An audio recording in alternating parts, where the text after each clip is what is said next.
Hello అండి, welcome to my channel. Deepavali special పెరుగు వడ చేశానండి. ఈవేళ చాలా టేస్ట్గా వచ్చిందనమాట. చాలా బాగుంది, సింపుల్గా టేస్టీగా భలేగా ఉందండి. పెరుగు వడ అన్నది నోట్లో వేసుకుంటే కరిగిపోయినట్టుగా ఉందండి. చక్కటి కమ్మటి పెరుగు వడ తయారీ విధానం చూద్దామండి.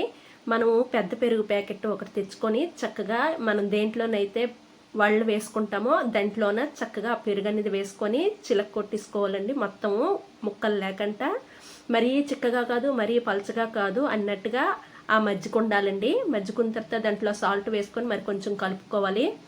ఈ పెరుగులో పచ్చిమిరపకాయలు అల్లం తురుము వేసుకోవాలండి. ఆ రెండు వేసుకుంటే చక్కటి ఫ్లేవర్ అనేది బాగుంటుంది అనమాట. వేసుకున్న తర్వాత చక్కగా కలిపేసుకొని వీటికి చక్కటి పోపు తయారు చేసుకుందామండి. స్టవ్ మీద ఒక గిన్నె పెట్టుకొని కొద్దిగా ఆయిల్ వేసుకొని పోపు దినుసులు, ఆవాలు, మినపప్పు, ఎండుమిరపకాయలు, కరివేపాకు వేసుకొని అది వేగాక ఈ మజ్జిగలో వేసుకోవాలండి. వేసుకున్న తర్వాత నేను ముందే పప్పు వేసుకొని గ్రైండర్ వేసుకొని చక్కగా గారెల ముద్ద రుబ్బుకొని ఉంచుకున్నానండి. దాంట్లో కొద్దిగా సాల్ట్ వేసుకొని చక్కగా కలుపుకొని వేడి నూనెలో చక్కటి గారెలు వేసుకొని అవి గోల్డ్ కలర్ వచ్చినంత వరకు వేయించుకొని మనం పెరుగులో వేసుకుంటే చూడండి, పెరుగు గారెలు ఎంత చక్కగా రెడీ అయ్యావో. అవి ఒక గంట పాటు నానబెడితే మనకి చక్కటి పెరుగు గారెలు రెడీ అయిపోతాయండి.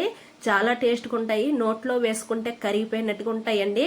గంట నానితే చాలు చక్కటి పెరుగు వడ రెడీ అయిపోయిందండి. మీకు ఈ వీడియో నచ్చితే లైక్ చేయండి, సబ్స్క్రైబ్ చేసుకోండి.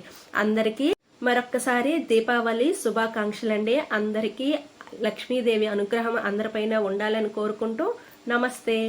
Thank you.